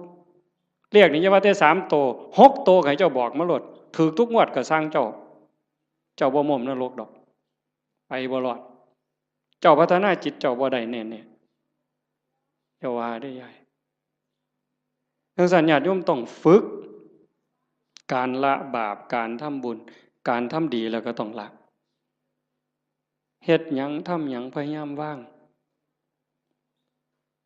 ยิ่งเฮาทำบุญบ่ต้องเอาหยังอย่าเอาแม้แต่คำย่องคันเฮ็ดได้ตรงนี้สิใกล้พระพุทธเจ้าได้นี่บ่ง่ายเด้คันเฮาไปบ่ใกล้พระพุทธเจ้านรกมันเอิ้นเฮาอยู่ทอดกฐิน8ล้านกองนรกมันก็เอิ้นเจ้าอยู่เนี่ยรักษาศีลจนตายมันก็เอิ้นเจ้าลงนรกอยู่นี่เอานั่งสมาธิจนหอได้จนหายโตมันก็เอิ้นเจ้าลงนรกได้คือเก่าแต่คันเจ้าเห็นจิตในจิตเข้าใจเจ้าของหูจักละหูจักว่างเห็นกับกิเลสมันกระซิบเจ้าหูจักหนามันแล้วก็ยันหน้าผากมันออกนั่นเจ้าสิเข้าใจ แล้วก็ฝึกละฝึกว่างตัวนี้คือบ่ให้ปุ๋ยมันเลยบ่ให้อัตตาบ่ให้ตัวตนบ่ให้ม่านมันได้ช่องจังสั่นเฮาเฮ็ดหยังทำทานทำหยังบ่ต้องมีสื่อมีเสียงดีที่สุดตัวนี้มันสิยกเจ้าขึ้นไปสู่อริยมรรคไปเลยสู่อริยมรรคอริยผลแต่ขันยังยากน้ำสื่อน้ำเสียงอยู่นี่ว้ายว่าออกบุญกฐินเด้อว่าตามสมควรหรือตามกำลังก็แล้วแต่ออกมาออกแล้วไปนั่งอยู่เฮือนเงี่ยงหูหน่อยฟังย่ำไอ้กำนันสิอ่านสื่อกูหนอตอนกำนันอ่านสื่อเจ้าของล่ะไปฆ่าอาบน้ำบ่ได้ยินออกมาแต่อาบน้ำโอ้เศร้าอ่านอีก2 คนเมิดเว้ยบ่มีสื่อกูว่ะไทไหนมาหอดกำนันคือบ่อ่านในข่อยแน่ล่ะเพิ่นว่าตายได้นั่นน่ะขาดทุนโยมสุบินนี่ไปออกวิทยุคือกันแล้วคือบ่มีซื้อข่อยเนี่ยละย้ายเพิ่นสิว่าจักมื้อนึงบ่ได้โยมขาดทุนตอนนั้นเด้อตอนนั้นขาดทุนเฮ็ดแล้วล่ะก็ปล่อยไว้ลองเบิ่งเพิ่นสิอ่านก็เรื่องของเพิ่นบ่อ่านก็เรื่องของเพิ่นแต่กิเลสมันก็มักย่องเด้นี่คันได้ถูกอ่านซื่อจักหน่อยแล้วโอ้ยหน้าใครอึ้งลึงกันรถเข้าเฮือนก็บ่ได้มันคาประตูมันใหญ่หลายฝึกใหม่มันก็สิเป็นเสียดายอยู่ดอกกันเพิ่นย่องแล้วส่งมีแห้งแต่ขันดูเขาเฮ็ดแล้วก็แล้วไปเฮ็ดแล้วก็แล้วไปหน่อยก็ตามร้ายก็ตามเฮ็ดด้วยใจด้วยความศรัทธาจริงๆอุบายของการให้ท่านเป็นอุบายเอาชนะความเห็นแก่ตัวเอาชนะความขี้ทีเท่านั้นเด้เรื่องสวรรค์น่ะเป็นแนวล่อซื่อๆเด้พุทธศาสนาแท้ๆนั่นการให้ท่านเป็นอุบายเอาชนะความขี้ทีเอาชนะความเห็นแก่ตัวขันเฮาสละได้นั่นมันเป็นจาคะขันเฮาอยากได้ซื่ออยากให้เขาย่องอยากมีซื่อติดน้ำนั่นน้ำนี่อันนั่นมันเพียงแค่ให้ทานยายเฮ็ดนั่นเฮ็ดนี่อยากให้เพิ่นย่องอยากให้เพิ่นประกาศติดซื่อไว้ให้คนได้ฮู้ได้เห็นมันก็ดีระดับหนึ่งแต่มันเพียงแค่ให้ทานมันบ่ทันฮอดจาคะนี่สลัดออกบ่เอามาได้เอาออกเอาไปแล้วอย่ามาเฮ็ดหยังบ่เอาแม้กระทั่งคำย่องคำย่อนั่นมันสิได้เป่านิพพานเป็นของให้เปล่าบ่ได้ซื้อเพราะสลึงอันนี้ว่าน้ำก้นหลวงปู่เด้นิพพานเป็นของให้เปล่าพระอริยเจ้าตั้งแต่โสดาบันสกิทาคานาคาก็เป็นของให้เปล่าบ่ได้ซื้อเพราะสลึงแต่อาศัยการฝึกการฝนการบ่มจิตบ่มใจจังซั่นให้ฝึกมันบ่ทันล่ะยายเคยมีคนไปถามพระพุทธเจ้านี่แล้วว่าแก่แล้วเฒ่าแล้ว120 ปีบ่2เฒ่าอันเคยได้ยินตัว2เฒ่านั้น120 ปีหัวสั่นงอกไปกราบพระพุทธเจ้าโอ้ยตะกี้มั่วประมาทหลายว่าซั่นตอนนี้เฒ่าแล้วจักสิตายมื้อใดเฮ็ดจังไดจังสิได้บุญหลายว่าซั่นมันจังสิได้ทัน120 ปีเนาะมันสิเลยจักมื้อเจ้าว่าบ่ทันได้เฮ็ดบุญจักหน่อยหรือเฮ็ดจังไดมันจังสิทันมันจังสิได้หลายที่สุดพระพุทธเจ้าว่านั่งอยู่ซื่อๆบ่ต้องไปเฮ็ดหยังดอกคันจะไปทอดกฐินทอดผ้าป่าก็บ่ทันหมู่ดอกเธอจะไปหาผ้ากฐินนั่นตายซ้ำบ่ได้ทอดดอกสิไปหุงข้าวใส่บาตรที่บ่ดีดังไฟบ่ทันแล้วตายแล้วเจ้านั่งเบิ่งลมหายใจหันไปหายใจเข้าหายใจออกเข้าก็ปล่อยออกก็ปล่อยบ่มีผู้ใดเสียดายนี่คือปล่อยว่างจาคะผู้ใดเสียดายลมหายใจเข้านี่แม่นไงโอ้ยจิมันกูเสียดายได้หายใจเข้ากูบ่ออกหัวมันดอกเอาทำแม่กันเสียดายอะไรหายใจเข้ามีแต่เอาอย่างเดียวหายใจเข้าเลยเจ้าบ่ต้องให้มันออกมาดอกเสียดายมันเอาเลยอนุญาตเดี๋ยวเจ้าสิฮู้ว่ามันสิเป็นหยังหายใจเข้ามันก็ต้องออกมาแล้วก็ต้องเข้าคือกันแต่บ่มีผู้ใดเสียดายบ่ติดยึดบ่ผูกยึดบ่ถือมั่นในลมหายใจเข้าหายใจออก การเป็นการอยู่ในชีวิตประจำวันก็คือทำดีนี่ต้องเฮ็ดละชั่วก็ต้องละชั่วทำดีสร้างบุญสร้างกุศลเฮ็ดไปซอยเหลือโลกซอยเหลือสังคมวัดว่าบ้านเมืองชุมชนที่เฮาอยู่เฮ็ดไปเถาะทำดีไปเถาะนั่นคือบุญนั่นคือพลังนั่นคือสมบัติที่สิส่งจิตวิญญาณไปสู่ที่ดีที่งามมีสุคติสวรรค์เป็นต้นแต่คันเฮาฝึกปล่อยฝึกว่างจิตสิโล่งโปร่งเบาใกล้พุทธะเข้าไปเรื่อยๆใกล้พระพุทธเจ้าเข้าไปเรื่อยๆคันเบาเท่าใดแห่งขึ้นสูงเด้จิตเบาจากความยึดมั่นถือมั่นเบาจากความยึดถือความเป็นตัวเป็นตนนั่นไก่พระพุทธเจ้าเพิ่นเว้าเป็นอุปมาว่าประตูพระนิพพานเฮาสิเข้าไปเมืองนิพพานได้จะต้องเฮ็ดโตน้อยๆความรู้สึกว่าเป็นตัวเป็นตนมันต้องน้อยอีหลีน้อยส่ำใดน้อยส่ำเพิ่นว่าผมเส้นหนึ่งนี่ผมเฮานี่เส้นหนึ่งนี่พาออกเป็น8ซีกกลับเมื่อนี่ไม่ออกก็ลองไปพาเบิ่งเด้อพาผมเฮาเส้นหนึ่งให้มันได้8ซีกพาทั้งยาวนี่ให้มันได้8ซีกผม1 ใน 8นะ8ใน1นั่นเส้นเดียวพาเป็น8ซีกเอามาซีกหนึ่งจังแง่เข้าไปในหูประตูพระนิพพานได้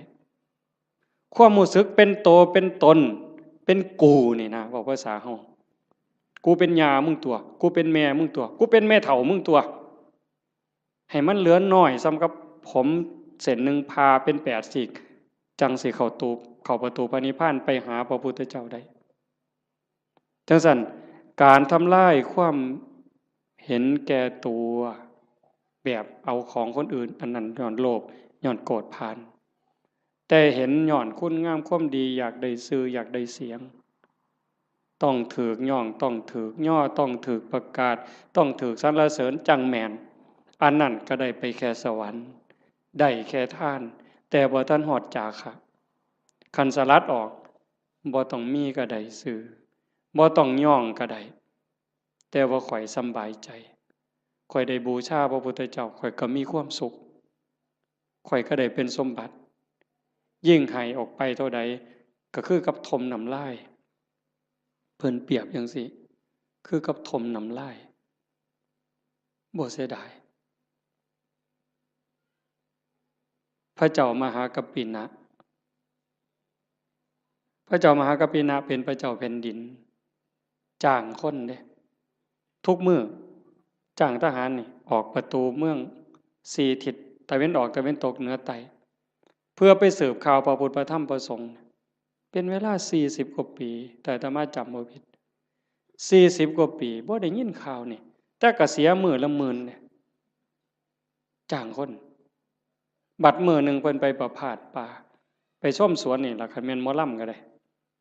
พระเจ้าแผ่นดินไปชมสวนดอกไม้เห็นพ่อค้ากลุ่มหนึ่งมานั่งพักอยู่ท่าทางคือเมื่อยเพิ่นก็เลยไปถามหมู่เจ้ามาแต่ไสมาจากไสมาจากสาวัตถีคือราชคฤห์นี่แหละมีข่าวดีหยังมาบอกบ่มีหยังดอกเพิ่นว่าฮู้แต่ว่าตอนนี้พระพุทธเจ้าเกิดขึ้นแล้วสลบเลยฟื้นขึ้นมาไหมมีหยังอีกเนี่ยพระธรรมสลบฟื้นขึ้นมาอีกนอกจากพระพุทธพระธรรมแล้วมีหยังอีกพระสงฆ์สลบเฮ็ดจังไดบัดนี้ให้เลขานั่นเขียนหนังสือทันทีเฮาสิสละบวชขอให้พระนางอโนชาพระราชินีนี่ครองราชสมบัติจากเฮาต่อไปเลย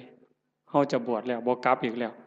ก็มอบรางวัลให้กับพ่อค้ากลุ่มนี้300,000 300,000กหาปณะข้าบอกว่าพระพุทธเจ้าเกิดขึ้น100,000พระธรรม100,000พระสงฆ์100,000ให้เอาไปเลยแล้วครองราชเลย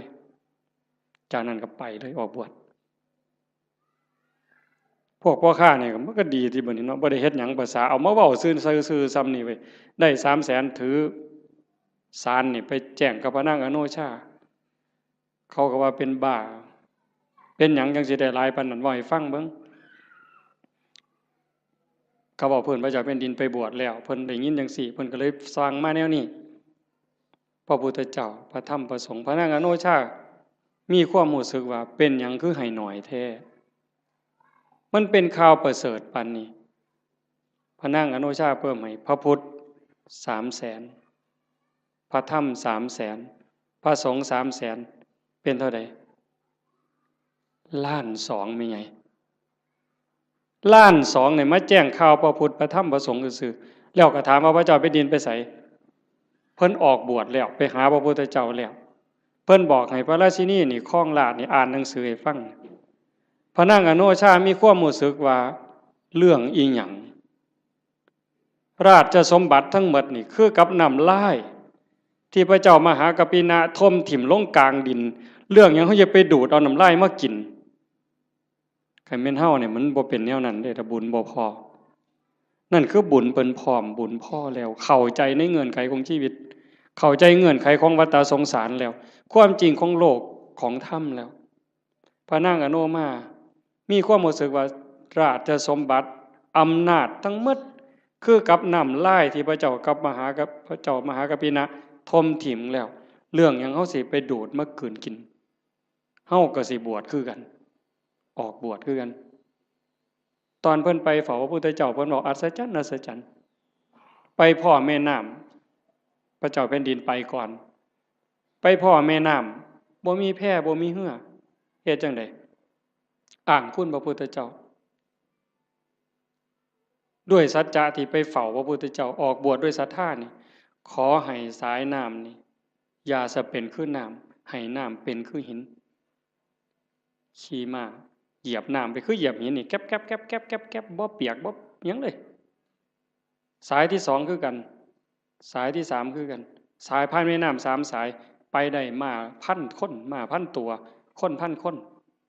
พระนางอนุมาตามไปพวกผู้ชายไปก่อนได้ฟังธรรมก่อนบรรลุธรรมก่อนพระ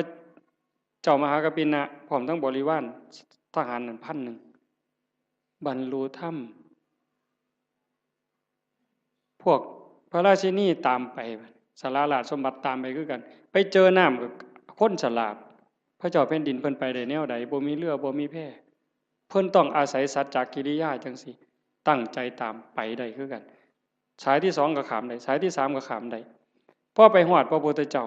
ถามหาพวกพระเจ้าแผ่นดินนี่เห็นมาบ่พระพุทธเจ้าเพิ่นฮู้ว่าพระราชินีนี่มีศรัทธาบวชจริงแต่เมียทหารที่ตามมาอีก1,000 คนน่ะมันบ่ได้ศรัทธามาบวชเด้นำมาเอาผัวซื่อๆได้ซุ่มนั้นสินำมาเอาผัวหลบไปแต่พระราชินีนี่ตั้งใจบวชจริงพระพุทธเจ้าเพิ่นเลยว่าให้เห็นตอนนี้บ่ได้เพิ่นเลยบอกว่านั่งลงก่อนฟังธรรมก่อนหลังจากฟังธรรมแล้วหมู่เจ้าก็จะเห็นสามีเองดอกให้ใจเย็นๆพระพุทธเจ้าแสดงธรรมจบปั๊บเข้าใจบรรลุธรรมเป็นโสดาบันพวกผู้ชายได้ฟังรอบ2เป็นพระอรหันต์หมดความอยากได้ผัวลบไปมันหมดแล้วบวชเป็นภิกษุณีนำกันต่อพุ่นเด้จังสั่นเฮาสิเฮ็ดหยังทำหยังก็คือกันเด้อโยมเด้อลองทดสอบเบิ่งจากการท่าน5 บาท10 บาท100 บาทแสนบาทล้านบาทท่านแล้วเพิ่นย่องประกาศซื้อเขียนป้ายติดให้เฮาก็ได้มาแล้วหลายเทื่อหลายรอบบัดนี้ลองเบิ่งว่าเฮาลองบริจาคหน่อยก็ซังหลายก็ซังบ่ต้องเขียนชื่อก็ได้คันไว้ใจกันบ่ต้องเขียนก็ได้แล้วเบิ่งความรู้สึกมันสิเป็นอีกแนวหนึ่งมันสิเป็นอีกแบบหนึ่งรสชาติมันต่างกันลองเบิ่งแล้วบ่ลองบ่ฮู้บ่ให้ฟังก็เพราะปานนั้นมันต้องเฮ็ดด้วยตนเองมื้อนี้เว้ามาโดนพอสมควรบ่ได้เว้า 7-8 มื้อมันเลยสิเว้าหลายจักหน่อยแต่ว่าเสียงมันบ่คืนก็เห็นว่าพอสมควรอาจจะได้เรื่องบ้างบ่ได้เรื่องบ้างจริงใจอาตมาตั้งใจว่าสิเว้าเรื่องนึงเรื่องศาสนามีคนฝากมาอยู่แต่ว่ามันลงไปบ่ได้ก็สร้างมันเถาะ ก็ขอฝากเพียงแต่ว่าให้ญาติโยมนี่รับผิดชอบเจ้าของบ่มีผู้ใดซอยผู้ใดได้บัดฮอดบัดสุดท้ายได้โยมบัดเฮานอนอยู่เทิงเตียงนอนติดสาดติดเสือจังสิเข้าใจตนแลเป็นที่พึ่งของตนอัตตาหิอัตโนนาโถจังสิเข้าใจตัวนั้นคันบ่จังสันบ่ท่านเข้าใจโยมแต่ว่าเฮายังโชคดีจักหน่อยว่าเฮาได้เข้าวัดได้ฟังธรรมได้ปฏิบัติธรรมฝึกตายดูๆบ่แม่นเว้าเล่นเด้ยามมื้อแลงไหว้พระนั่งสมาธิแล้วบัดนอนลงลองบอกว่านอนลงเทื่อนี้